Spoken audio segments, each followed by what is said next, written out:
Welcome to Table Talk with your host, the Step Brothers. I'm Xavier Turner. What's up, y'all? I'm Parker Landeck. First off, welcome y'all to Table Talk. For first episode, we appreciate you guys logging in and joining us. Monday Night Football game, Seahawks versus the Eagles in Philadelphia. We had Carson Wentz versus Russell Wilson. The Eagles struggling this year. Give me your initial thoughts on the game last night. I thought our defense played good for us, well as we need them to play for the Hawks to make a run. I thought it was really good having Dunlap come in the edge, finally solidifying his spot after 3 games with us, making an impact as a pass rusher. Our defense played well. Jamal Adams was all over the place once again, just doing what Jamal does in our safety spot.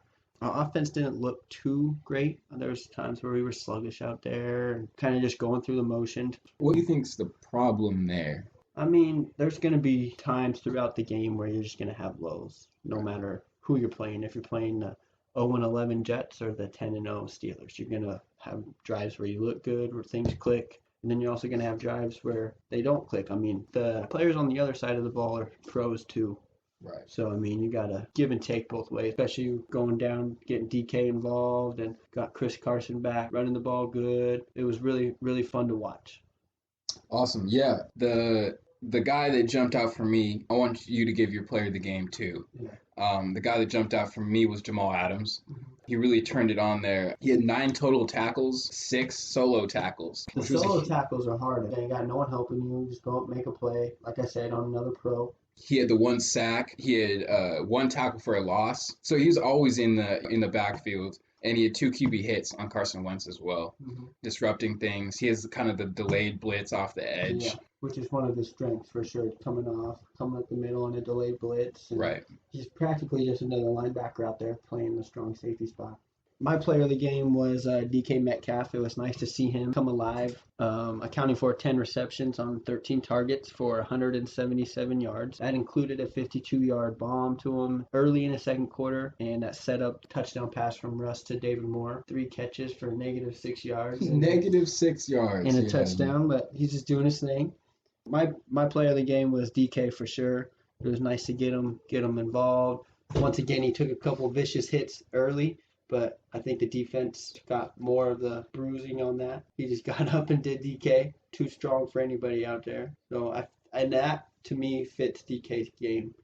I thought it was interesting right from the beginning. You could tell the Eagles weren't going to back down on defense. Darius Slay was all over him, started shoving, pushing right from the beginning. As a Seahawks fan, I was excited knowing we have DK Metcalf on our team. Oh, yeah. Someone that's physical. Someone that's not scared. Last night was the whole Tyler Lockett. Tyler Lockett hasn't been a part of our offense the last few weeks. He had 3 catches for 23 yards. 3 receptions for 23 yards. I mean, we got to get him the ball more. Whether that's on short little screen passes or crossing routes, we got to be able to get him the ball more. He's a dynamic player. But yeah, I agree, 100%. We can get him more involved in the game. So next week, we host the Giants. Daniel Jones went down with a little hamstring strain. Personally, I know those can have you out for a long time. Yeah. So I'm wishing the best for him. As a Seahawks fan, I'm excited. I was a little nervous about this game. Yeah, because the Giants were looking good. They've been looking good the last few weeks. Them and the Washington football team in that division are going to be fighting for the first place in a bad division. But the Giants can beat you on any given night. We still got to come out and play, and our defense still got to show up. And I think this could be a really good stretch for the Seahawks offense. Maybe try and get going again before the playoffs start. We got 3 easier games coming up. I feel like our offense needs to prove something in these games to be able to carry that over to our playoff run where hopefully we might get to the Super Bowl. In the second quarter, about 5 minutes left, this is when I saw the Seahawks from the past 3 weeks versus the Seahawks this Monday night. And that was when Carson had a 16-yard run, carried 4 guys for a good 5 yards there and got into the end zone. And that was the Seahawks that we know and love. I watched that play and was like, we're back. We're fine. And that's what we've been missing when we went on our 1-3 stretch. Travis Homer, I love him. I'm excited for him as a player, but he's not going to have that 60-yard run for a touchdown. He's not a lead back. He's a guy who comes in on 3rd down or 2nd down and catches little swing passes or gets you 3 yards or but he's not going to be able to come in and do what Carlos Hyde did 2 weeks ago against the Cardinals, even what Chris Carson did last night coming back off his injury. It was really good to see us be able to run the ball again. And it just makes our offense that much more dynamic. I mean, now you got to account for Chris Carson running it, and then the play action where we can hit DK down the middle or lock it on a crossing route. So it just makes us more dynamic, and it's fun to watch when we have all of our studs out there. Big time. I agree. So you touched on this a little bit. Our defense played better tonight. Mm-hmm. This whole season, we've given up a lot of yards. Mm-hmm. I think what's underrated is we don't give up a lot of touchdowns. Mm-hmm. The Eagles punted on their first 5 possessions in the first half. But in this situation, every single time, they only ran 3 plays. Yeah, coming out to start giving the ball to one of the best quarterbacks in the league, MVP candidate, hoping he can do something. And when you get the ball in Russ's hands, good things are going to happen. He had that stretch there where he had 10 turnovers in 4 games or 3 games, but that happens, man. It's the NFL. So he got that out of the way, gave him the ball more, and our defense is playing with what we need them to play to be able to go on a run. That was probably the best part for me personally to see is our defense step up to the challenge and not let Carson Wentz get going. Right. Down by 11, right off the bat, Doug Peterson, they had a long drive, got down within the 10-yard line, couldn't punch it in, decided on 4th down to not kick a field goal. At this point, they're down 11 points. Yeah. Decided not to kick the field goal, ended up with Carson Wentz rolling out to the right a little bit, felt some pressure, released it early, I thought, and threw it literally right to Quandre Diggs, right to him. It hit him in the hands. He didn't even have to move. There really wasn't an Eagles player anywhere near him, to be honest with you. And watching that, you could see that they were trying to go to Goddard there on the right, going up the seam, run a little comeback route. That's not a man beater. And on the opposite side, you had Fulgham, and I can't remember who else, but they were both one-on-one. For me, when you have the safety on the right side of the field, you have to go to the left side and a single high.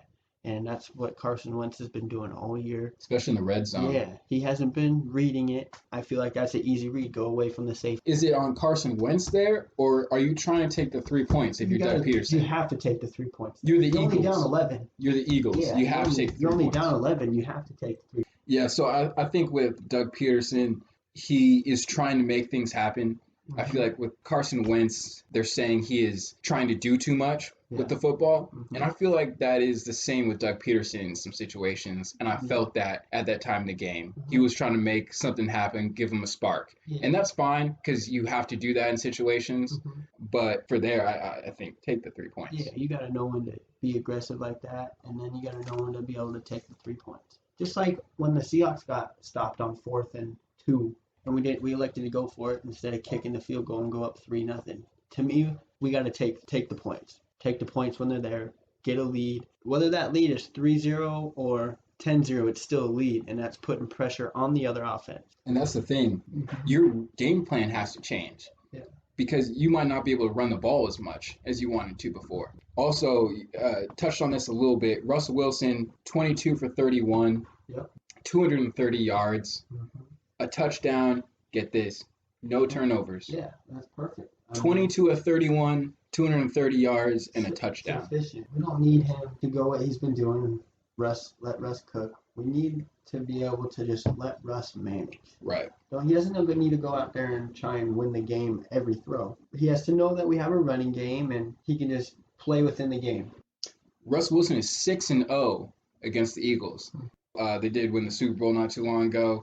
I think they've always been a good franchise. Yeah, they're hurt right now, too. The Eagles are pretty badly hurt. They don't have people around Carson Wentz, playmakers. Get this. Since 2017 or whenever they drafted Carson Wentz, that's the only draft pick that they've had make a Pro Bowl. Carson Wentz is their only Pro Bowler from the draft. Unbelievable. That's crazy. I mean, that just shows that they're not doing a good job in the front office. Getting players to surround Carson Wentz because he's an MVP type player when he has weapons around him. Player development's huge, and it's not talked about enough. And there are some programs, I feel like the Miami Dolphins right now, even though they've been struggling the last few years, this season I see a lot of development in their young players.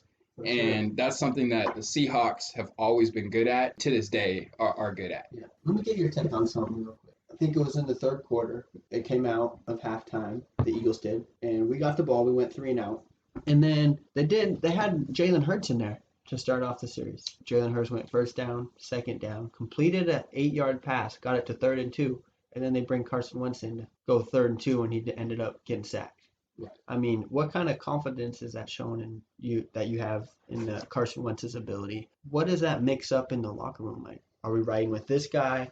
Is this guy him? Are they splitting time now? Is there more of a competition? What do you think on that? I think it comes back to the Eagles are trying to find a spark. Mm-hmm. They're trying to get something going. Whether that's with Carson Wentz, Jalen Hurts, or together. What worries me is that if Carson Wentz was on the Seahawks right now, playing this way, he would no longer be the starting quarterback. Yeah. What does Jalen Hurts look like in practice where he is not started yet? I feel like he couldn't do much worse than Carson Wentz has to this point. Carson Wentz has yet to outplay an opposing quarterback. I'm a little worried about Jalen Hurts in that situation. Yeah. The throw last night looked great. I feel like they should have had him in there for 3rd and 2. Comes from a winning program. Exactly. Alabama, he knows how to win. And then where did he go? Oklahoma. Yes. He came out from Oklahoma, so he knows how to win. And he puts up big stats in college. Yep, like you said. I mean, what's it gonna hurt right now? Yeah. Just looking for that spark. Right. Looking for that spark. To me, though, as a head coach, you have to pick or choose. You gotta ride with one guy. All right, Carson Wentz, we're going into battle with you. You're our guy. Everyone follow him. But when you're complicating putting Jalen Hurts in there someplace and Carson, these guys are like, all right, now we have to do this for this guy and this for this guy. I feel like it just mixes the whole flow up. And that's reps you're taking away from your starting QB in practice. Here's the other thing. Back when Russell Wilson took over as Seahawks starting quarterback, I was skeptical. I was a Tavares Jackson fan, huge fan. I loved his game. And I felt like we also had Matt Flynn for a while. We paid him $30 million to come in. A bunch of money. Yeah, and 29 point something million. He reminds me of Jimmy Garoppolo. Yeah. He was a backup, Aaron Rodgers, Brett Favre. He just didn't work out for the Seahawks, and that's okay. But Russ came in there and took over. I was skeptical of Russ. Came in and took over, and Jalen Hurts could do that. Yeah. I see that in him. I saw that pass last night. He looked confident. Props to the Seahawks, man. I mean, then you got this rookie coming out of nowhere, Russell Wilson. Right. And obviously they saw something that we didn't in practice and the preseason, and they had enough you-know-whats to put him over your $30 million quarterback. Right. I mean, that's part of the reason why Carson Wentz is still in there is because he's getting paid and Jalen Hurts isn't. That's a big talk. Sometimes do you pay the player that gets paid or do you play the best player for your team? That's the other thing. They committed to Carson Wentz. They paid him. They put the whole Eagles organization on his shoulders. Yeah. And I think that's the main reason they haven't fully switched the QB. And I like Carson Wentz. I watched him last night and was like, hey, he can do some things. And I think if he was in a different offense, some things would change there. Put him with some playmakers, man. Some playmakers. You know, a team that's not going to turn the ball over as much, give them more opportunities offensively. Bold move by the Seahawks, start Russell Wilson there, and I think it's time for Jalen Hurts to step in. So, Alshon Jeffrey is probably Carson Wentz's number one receiver, his top guy in there. And he's 30 years old. He's been there for a while, I understand that, but you got to get Carson Wentz some young athletic dude that can run away from people. Alshon Jeffrey's not going to run away from cornerbacks now. Get him some people around him. Get him playmakers where he can dump it off 3 yards and then they go get 20 yards. Get some speed guys in there. Get some athletic people around him so it's not all relying on Carson Wentz's arm. That's the other thing. They had Deshaun Jackson. Yeah. Great player in my opinion. A guy that can have 2 catches for 150 yards and 2 touchdowns. Yeah. And exactly, they're missing that big time. It's tough to find guys like that, and they haven't done a great job drafting either. There's some problems there. I will say though, upside for the Eagles is their defense looks good up there at times. So there's an upside for them. They haven't given up. No. They compete. Yep, they compete every night. Not like the Cowboys where they just come out there and they've given up this season. You can see it, but not the Eagles. They just keep fighting. They keep fighting. So let's talk about this next 5 weeks to end the season. Right. I mean, the Seahawks got the easiest remaining schedule left in the league. Who do we got? We got the Giants, the Jets, we're at Washington, versus the Rams, and then at the 49ers. So we got 3 pretty solid games. I mean, the Giants, the Jets, and the Washington football team. That's a tough one. I know.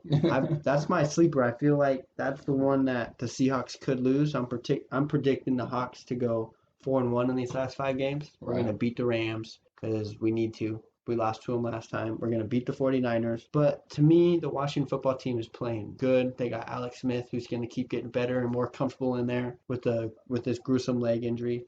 They got Antonio Gibson, running back, who's one of the best stories in the NFL right now, I personally think. They got Terry McLaurin. Their defense looks good. I think that Chase Young, Russian. I think they're going to do something.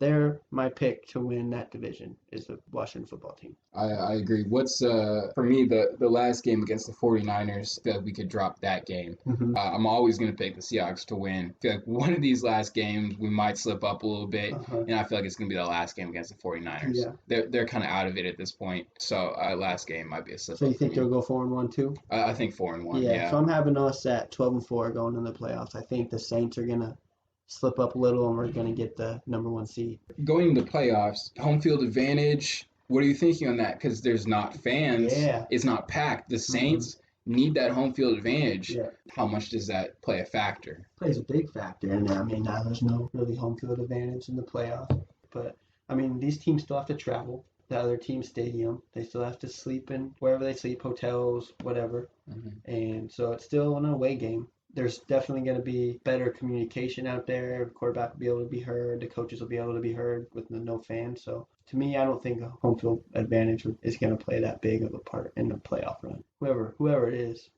for. I want to see a Saints-Seahawks matchup. Uh-huh. If you guys didn't know, I'm a huge Drew Brees fan. Yeah. Not so much a Saints, but I'm a Drew Brees fan. Yeah. So I'd love to see that matchup in the playoffs. Going back to Marshawn's Beastquake run. Yeah. It's always been a great matchup, and I hope it happens again this year. With that, we kind of wanted to end this first podcast just reviewing the Seahawks game, giving our predictions, rest of the 5 games this season, and heading into the playoffs. Please comment your predictions for us. Let us know what you guys think, how the Seahawks are going to do. Give us your thoughts on the remaining games that the Seahawks have. Each week, we'll be posting our predictions and then a blank sheet for you guys to fill out to comment below or DM us those predictions. Whoever wins, we want to give them a shout out on the next podcast. Please comment or DM. We want to get you guys involved. Please also hit that subscribe button, hit the like button. We really appreciate y'all for joining us on the first episode of Table Talk featuring your hosts, the Step Brothers. I'm Parker Landay. I'm Xavier Turner. Thank you guys for tuning in.